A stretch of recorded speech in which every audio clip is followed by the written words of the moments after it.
Hello, ഇന്ന് നമ്മൾ പെട്ടെന്ന് ഉണ്ടാക്കിയെടുക്കാൻ പറ്റുന്ന ഒരു ബ്രേക്ക്ഫാസ്റ്റാണ് കാണിക്കാൻ പോണേ. ഇത് നമ്മുടെ ഇഡ്ലിയുടെ കൂടെയും ദോശയുടെ കൂടെ കഴിക്കുന്ന ചമ്മന്തിപ്പൊടിയാണ്. ഇതാണ് നമ്മുടെ മെയിൻ ഇൻഗ്രീഡിയൻസ് ഇന്നത്തെ. ഈ ചമ്മന്തിപ്പൊടി വെളിച്ചെണ്ണയിലാണ് ചാലിച്ചെടുത്തിട്ടുള്ളത്. ഇനി നമുക്ക് നമ്മുടെ സ്പെഷ്യൽ റെസിപ്പി എങ്ങനെ ഉണ്ടാക്കണമെന്ന് നോക്കാം. നമുക്കിത് കുക്ക് ചെയ്യാനായിട്ട് അടികട്ടിയുള്ള ഒരു പാത്രമാണ് എടുക്കേണ്ടത്. അതിലോട്ട് വെള്ളം ഒഴിച്ചു കൊടുക്കുക. നമ്മൾ ഈ ഗ്ലാസ്സിൽ 1 ഗ്ലാസ് വെള്ളമാണ് എടുത്തിട്ടുള്ളത്. ആവശ്യത്തിന് ഉപ്പ് ചേർത്ത് കൊടുക്കുക. അതുപോലെ തന്നെ 1 സ്പൂൺ നെയ്യ് കൂടി ഈ വെള്ളത്തിലോട്ട് ചേർത്ത് കൊടുക്കുക. വെള്ളം തിള വന്ന് തുടങ്ങിയിട്ടുണ്ട്. നമുക്കിതിലോട്ട് അരിപ്പൊടി ഇട്ട് കൊടുക്കാം. നമ്മൾ വെള്ളം എടുത്തിട്ടുള്ള അതേ അളവിൽ തന്നെയാണ് പൊടിയും എടുക്കേണ്ടത്.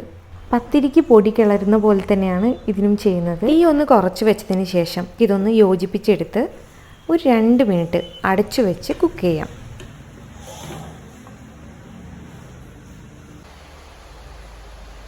മാവ് നന്നായിട്ട് കുക്കായി വന്നിട്ടുണ്ട്. ഈ മാവ് എടുത്ത് വേറൊരു പാത്രത്തിലോട്ട് മാറ്റാം. മാവിന് നല്ല ചൂടുണ്ട്. നമ്മൾ ഈ ചൂടോടെ തന്നെയാണ് മാവ് കുഴച്ചെടുക്കുന്നത്.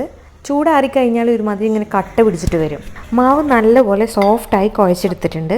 ഇനി ഇതിൽ നിന്ന് ചെറിയൊരു കഷ്ണം മാവെടുത്ത് ഇതുപോലെ ഉരുട്ടിയെടുക്കുക. നല്ല സോഫ്റ്റായിട്ടുള്ള മാവാണിത്. നമ്മുടെ ബാക്കിയുള്ള മാവ് കൂടി ഇതേപോലെ ഓരോ ബോൾസ് ആക്കിയിട്ട് സ്റ്റീം ചെയ്യുന്ന പാത്രത്തിലേക്ക് മാറ്റി വെക്കാം.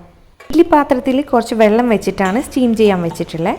ഇത് മൂടി വെച്ച് നമുക്കൊരു 10 മിനിറ്റ് മീഡിയം ഫ്ലെയിമിൽ കുക്ക് ചെയ്യാം. ഇഡ്ഡലി പാകത്തിന് വെന്തിട്ടുണ്ട്. ഇനി ഇതൊരു വേറൊരു പാത്രത്തിലോട്ട് മാറ്റി സ്പെഷ്യൽ മസാല റെഡിയാക്കിയെടുക്കാം. അതിനു വേണ്ടി ചൂടായ പാനിലേക്ക് 2 സ്പൂൺ വെളിച്ചെണ്ണ ഒഴിക്കാം. ചൂടായ എണ്ണയിലേക്ക് 1 സ്പൂൺ കടുകിട്ട് പൊട്ടിക്കാം. കടുക് പൊട്ടിക്കഴിഞ്ഞതിന് ശേഷം വെളിച്ചെണ്ണയിലോട്ട് 2 സ്പൂൺ തുവരപ്പരിപ്പ്, 1 സ്പൂൺ ഉഴുന്നുപരിപ്പ് കൂടി ഇട്ട് മൂപ്പിച്ചെടുക്കുക. പരിപ്പൊക്കെ ഫ്രൈ ആയി കളറ് മാറി വരുന്ന സമയത്ത് അരിഞ്ഞു വെച്ചിട്ടുള്ള ഇഞ്ചി, പച്ചമുളക്, കറിവേപ്പില ചേർത്ത് കൊടുത്ത് ഒന്നുകൂടെ ഒന്ന് മൂപ്പിച്ചെടുക്കുക. ഇതിലേക്ക് 1/4 സ്പൂൺ ഉപ്പ് കൂടി ചേർത്ത് കൊടുക്കുക. ഇനിയാണ് നമ്മുടെ സ്പെഷ്യൽ ഇൻഗ്രീഡിയൻസ് ആയിട്ടുള്ള ചമ്മന്തിപ്പൊടി ചേർത്ത് കൊടുക്കുന്നത്. എല്ലാം കൂടെ നന്നായിട്ടൊന്ന് യോജിപ്പിച്ചെടുക്കുക. അപ്പോൾ നല്ല സ്മെല്ലൊക്കെ വന്നു തുടങ്ങിയിട്ടുണ്ട്. നമുക്കിനി ഇതിലോട്ട് നമ്മൾ വേവിച്ച് വെച്ചിട്ടുള്ള ബോൾ ഇഡ്ഡലി ചേർത്ത് കൊടുത്തിട്ട് നന്നായിട്ടൊന്ന് യോജിപ്പിക്കുക. നമ്മളിവിടെ എടുത്തിരിക്കുന്ന ചമ്മന്തിപ്പൊടി എന്ന് പറയുമ്പോൾ റോയൽ മാർക്കിൻ്റെ ഉടുപ്പി മിക്സ് ഇഡ്ഡലി ചമ്മന്തിപ്പൊടിയാണ്. ഇത് ഇഡ്ഡലീൻ്റെ കൂടെയും ദോശൻ്റെ കൂടെയൊക്കെ ഭയങ്കര ടേസ്റ്റാണ്. നല്ല കൺസിസ്റ്റൻസിയിലാണ് ഈ ചമ്മന്തിപ്പൊടി ഉള്ളത്. ഇനി ഇതൊരു 2 മിനിറ്റ്സ് അടച്ചു വെച്ചിട്ട് കുക്ക് ചെയ്യാം.